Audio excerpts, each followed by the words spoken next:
Welcome to the world of Formula One, where adrenaline meets technology and humans push the limits of speed and skill. These magnificent machines, capable of reaching over 300 kilometers per hour, tear through the track, leaving a trail of awe and excitement in their wake. But how do we measure the true speed of these beasts? When they go in the blink of an eye, how do we decide who is the greatest on the asphalt battlefield?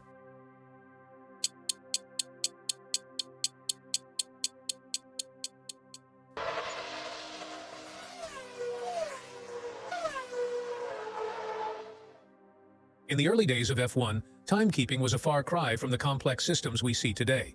Races were timed using simple stopwatches, often operated by volunteers, team members, or even the wives or girlfriends of the drivers themselves. This manual approach was prone to human error and inconsistencies, leading to occasional disputes and controversies. The 1971 Italian Grand Prix at Monza was marred by a controversy over the fastest qualifying time. Manual stopwatches were used at the time, and there was a dispute between Ferrari and Matra, with both claiming their driver had the best lap. Ferrari's Jackie Ickx was initially declared the pole sitter with a time of 1:22.82. However, Matra's team manager disputed this result, claiming that their driver, Chris Amon, had actually set a faster time of 1:22.40.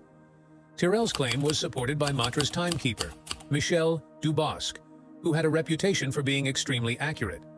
Dubosc had such a strong reputation that the race stewards chose to accept her timing, and Amon began the race on pole.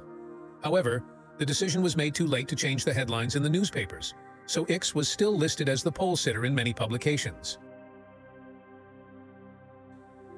The introduction of electronic timing in the 1970s revolutionized F1 timekeeping.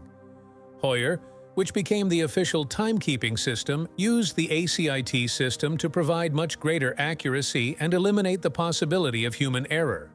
In the early days, this allowed cars to be timed accurately to within 1/100th of a second, a huge step forward from the stopwatch era.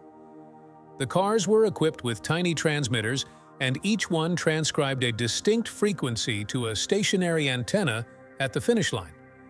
Every Formula One transponder transmits on a different frequency, so there's no interference.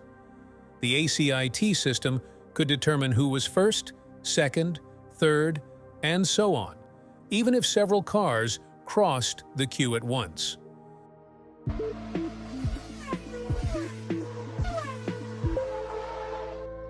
The timing system used nowadays are much the same as the ACIT system, but with more cutting-edge equipments.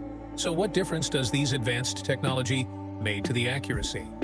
The key difference between modern timing systems and those used in the 1980s, 1990s, and even the 2000s is that timing loops are far more frequent on modern racetracks. This occurred with the introduction of mini-sectors alongside traditional sectors. Timing loops are set about 1 centimeter into the F1 track, made of wire lengths that run across the track's width and back, and protected with silicone, kept about 1 inch underneath the tarmac.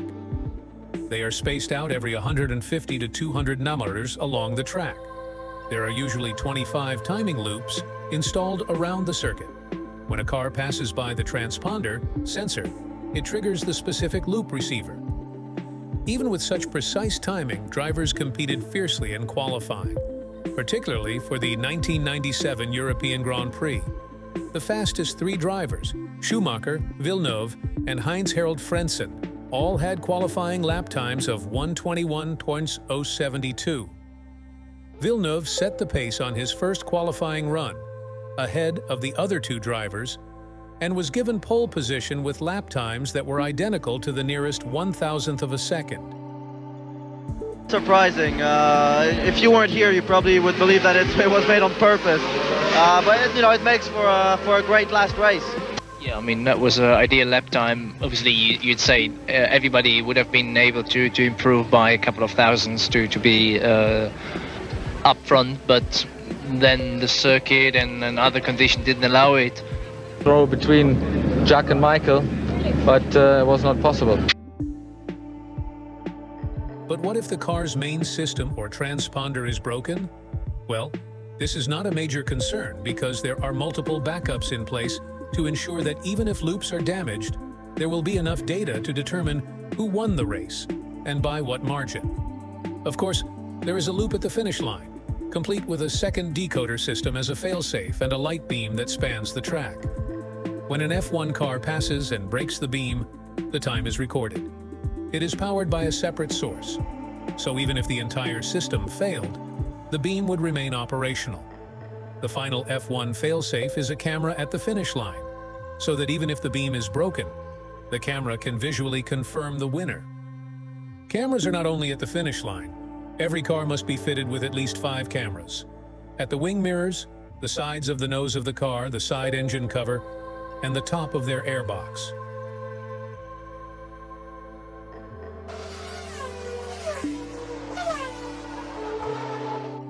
The evolution of F1 timekeeping technology has revolutionized the analysis of races, providing invaluable insights and enhancing the overall understanding of the sport. Projected knockout time gives fans and commentators a team-level insight into the time each driver's aiming for to make it through to the next qualifying session, bringing fans closer to the drama of the final outcome. Track dominance. Comparison provides detailed lap data for each driver, including sector times, speed traps, and cornering performance. By analyzing this data, engineers can compare the performance of different drivers and cars on specific sections of the track, identifying areas of dominance and potential weaknesses. Yeah, quite a few drivers. That's quite the graphic, and I don't think I've seen that since we had the track dominance graphic. There's nowhere on this circuit that Lance Stroll has an advantage over Fernando Alonso on that particular graphic, which is probably not a piece of data any driver wants to see when they get back to the garage and they compare how they've got on against their teammate. To understand the intricacies of the F1 launch, we introduce the next installment of the F1 Insights, powered by AWS Graphic, Start Analysis. This innovative tool provides a detailed breakdown of the launch sequence, highlighting the key factors that contribute to a successful start and the impact they have on race performance. With advanced data analytics capabilities, Start Analysis offers unparalleled insights into the launch phase, revealing the secrets behind the perfect start and enabling teams to optimize their launch strategies for maximum performance. For instance, applying too little throttle during the initial getaway can cause the engine to bog down, resulting in suboptimal acceleration. Conversely, excessive throttle can lead to excessive wheel spin, again hindering optimal acceleration. The driver must strike a delicate balance to achieve the perfect launch. In the 2024 Saudi Arabia Grand Prix, the transponder on Lando's car saved him from getting a penalty. Lining up in 6th position, Lando Norris experienced a brief jolt forward before the start of the race, prematurely releasing the clutch. However, he quickly stopped within his grid box before the lights went out. This movement was reported by George Russell, who started alongside Norris in the 7th. While a penalty was initially anticipated, the stewards ultimately decided against it after confirming that Norris's movement did not trigger the FIA's transponder, the official parameter for determining jump starts. F1 timekeeping technology has revolutionized the sport by providing unparalleled accuracy in race timing. This has led to more precise driver performance analysis, optimized race strategies, and enhanced fan engagement through real-time data and insights. The technology's impact extends beyond the track, influencing industries like aerospace, automotive, healthcare, and finance through its advancements in sensor technology, data analysis, and visualization. That's it for today's video. Thank you for joining me on this journey of unraveling the complexities of F1 timekeeping technology. I hope you found this exploration insightful and engaging. If you enjoyed this video, please give it a thumbs up and subscribe to my channel. Don't forget to leave a comment below with your thoughts and questions. Until next time, stay curious and keep unraveling the mysteries that surround us.